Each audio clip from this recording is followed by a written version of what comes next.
oldest daughter got to be Lucia. And what an honor to be the oldest daughter that got to wear, I think all the little girls would wear their like night clothes or a white dress, and would get to wear the crown of candles. Usually in our modern days it's just an electric candle so the children don't get burned. But in our family, we started with the electric candles, and then every year we'd have to make sure the batteries all worked and get it all set up before our guests came. And then one year it didn't work. And so then our kids were old enough, they were like teenagers, that we got out the real candles. And that's when the party really started. The year we did the real candles, everyone wanted to try the crown on. And we'd take a picture really carefully in front of the tree. And it was just so much fun. And so you're gonna have to try that sometime. But even if you weren't Lucia, you got to be a huernor. Is that what it's called? Say it? Terna. Is that right? Terna. Okay, and that's just like a maiden. And you also get to wear a white dress. And Lucia wears a red sash, which is, I'll let you describe that. And and even the maiden girls, could they wear a red sash? Sometimes Traditional, yes. Yes, everyone gets to wear a red sash, so it's special. But the Terna get to carry the candle behind Lucia. And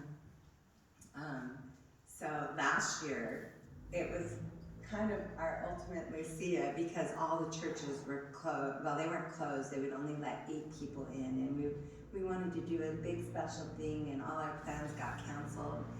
And so we did Lucia with each little group, and some of them actually got to go in the churches and be Lucia.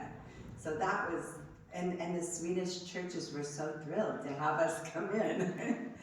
And so, let's see, what am I forgetting? There was something else I was going to tell about our tradition. So we did the live candles. There's something else. And then the Christmas, right before we came, our son got engaged on Christmas Day. And it wasn't Lucia Day, but since our kids were away to college, we've been waiting the last couple of years because they don't want to miss it. And we do Lucia with them at Christmas. And so they did a Christmas engagement, and then we had a Yule board Santa Lucia party with our new in-laws, and that was really special. So even if you don't do Lucia, pick some tradition that you celebrate, and it will really make your family special. Is there anything else I missed about Santa Lucia? So it started, like I said, in the mid-1700s.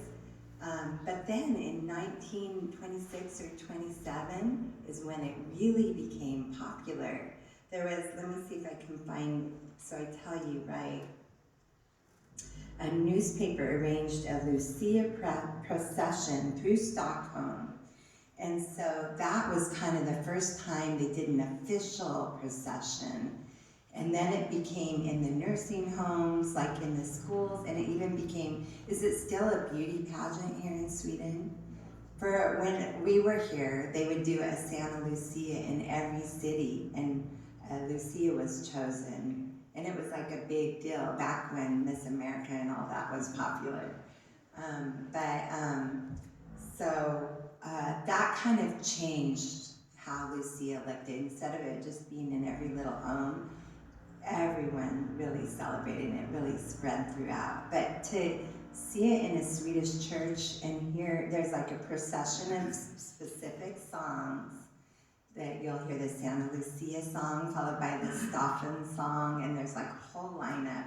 And to hear it in the Gothic churches where the acoustics are so beautiful is just one of my very favorite memories. So I'm going to let President Davis tell you about the deeper meaning. Oh wait, I forgot one other part, sorry. Okay, so way back, like in the 1100s or whatever, you know, there's a summer solstice where you have midsummer, the longest day of the year, and on the 13th of December is the shortest day of the year. And so the Vikings and everyone here would celebrate that. But it became an awful day where people would go drink and do bad things. And so the Catholic priests were like, we need to change this. This is horrible. And so they wanted to bring in some better things. And so this is why they borrowed Lucia from Italy, is because she was a saint. And there's so much meaning President Davis is going to tell you. But they wanted, her name Lucia actually means light.